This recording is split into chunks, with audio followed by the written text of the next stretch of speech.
What's up, everybody? Samsung dryer always runs or is stuck on 1 minute. Real quick, here's my model number. Now I'm going to show you how to fix two problems. One, if your dryer is stuck on 1 minute and it never completes, it'll run the normal cycle, and then when it gets to 1 minute, it just always spins and it never finishes.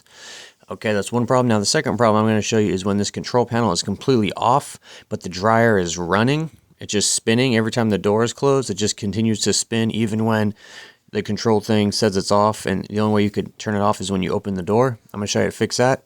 Now for both of these problems, the heat and the power is working, so if you're looking for a solution to those problems, go to my other videos. I'll make a playlist.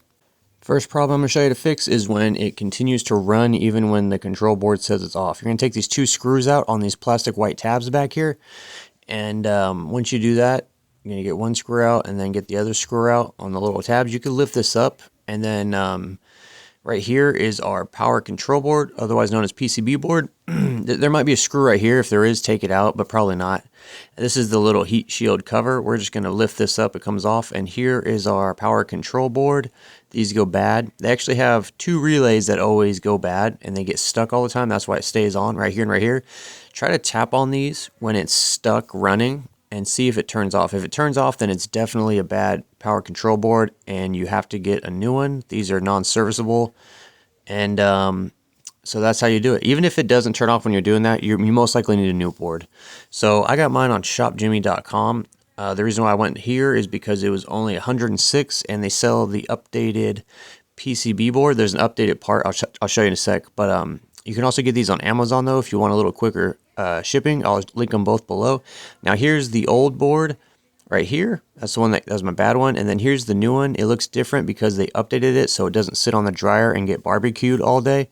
But it's super easy to install. Like, don't let the new form intimidate you. It's super easy. It just sits upside down like this, but it installs just the same, and then you just flip it over. It's super easy. So I'll definitely get the updated part. I'll put the part numbers down below too. So here it is. Obviously, when we do this, we need to unplug it from the wall. Safely and carefully do that. Unplug it, and then we're going to lift this up, and you could lift this head completely off and get it out the way. And then we're going to unplug every connector on the PCB board. I would recommend taking a picture first, although they all can only go in their correct spot, so they're kind of dummy proof. Once you get these off, there's a screw you're going to need to take out. It's on the end right here. It's just a regular Phillips screwdriver. Unscrew the screw, and then save that, and then remove your PCB board. Here's our new one right here. Here's the new part number. It's an updated part number, so definitely get that one.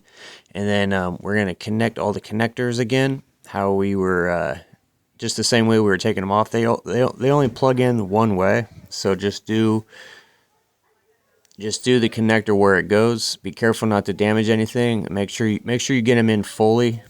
You could always test tug them after they're in. Once you get them all connected, this little bent tab part will go underneath this ridge part right here, and then like I said, it's super easy. And then just put your screw in, and that's it, no problem. And then we'll put our head back on up here, and then lower the tabs, and then put the screws back in the holes for the tabs, and then plug it in, and you're good to go. That problem should be solved. Just turn it on. Now that's for that specific problem. Now we're going to deal with the other problem. Go ahead and test this, turn it on, and everything's working. Okay. Now, next problem, stays on 1 minute but never turns off. So you put it on, regular load, it'll go all the way down the minutes, 40 to 1, and then it just never turns off and it stays on 1. The reason this is happening is the heater coil is shorting to the heater coil case. So if you've recently replaced your heater coil, this is probably what's happening. First of all, let's take this out through the front, these two screws out here, and we could take that little mount out, unplug the red and black wire, take a picture beforehand so you know where all the wires go. It's only two wires you need to unplug, the front and the back, and then get these two screws out, and we're going to remove this mount right here, and then remove the screw that's holding the heater box too. And then this is kind of annoying, but you gotta lift it up and out to get it out of the holes on the bottom. Be careful, everything is sharp as a razor, and we're trying to get this heater box out. But I took the mount out first, and then I was able to turn the heater coil box sideways and then pull it out. Again, everything in here is made by Gillette razors, so don't slice your hands. Now the heater coil, it was arcing right here and causing a short. And how you know it's shorted is if you test it right here and you get continuity between the heater coil tab and the case. So right here is the heater coil tab and the case. Now let's see if you can see where it was hitting. Right here is where my problem was. It took me a minute to find it, but if you look real close, there's arcing right here, and this coil was arcing on the metal tab that holds the plastic tab. So I had to carefully separate them, and then I got no continuity from the coil to the case, and now I'm good to go.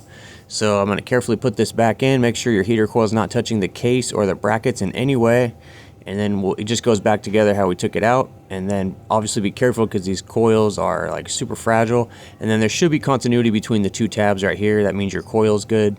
So double check that, make sure before you put it all together, and then that's it, guys. That will prevent it from being stuck at 1. And I've been having mine. That's what fixed it for me. If you know any additional information in the comments, that'd be great if you put it below. Thanks for watching. Guys, that's all the information I got for you. The rest of the video is just some products and other stuff I got going on. Totally up to you if you want to stick around. I got a 15% off AUXITO.com promo code. Now, AUXITO has a bunch of products, but what they're mostly known for is their really good aftermarket headlights. So if you got an older car, 80s, 90s, 2000s, even a newer car, if it has a bulb, they probably got an upgraded bulb for you. You may have seen aftermarket LED headlights on Amazon, but the thing, I'm not going to say any names, but the thing is, they have a lot of issues. Sometimes they start to flicker after a few months, or they get hot and the LED burns off. AUXITO headlights come with integrated fans and modules that control all that stuff. So these are plug and play, super easy to put in. These are available on Amazon. You can get them there. However, if you go to the website and use the promo code GearmoAuto, you can get 15% off. It's really easy. All you got to do is go to the website on your phone or your computer and then put in what kind of car you have, what year, make and model, you know, that stuff. And then it'll display to you all the available lights for your vehicle. You can get headlights, tail lights, interior lights. Highly recommend getting some good interior lights. You'll be surprised how bright it is. So just type GearmoAuto in at the checkout and you'll get 15% off. Pretty good.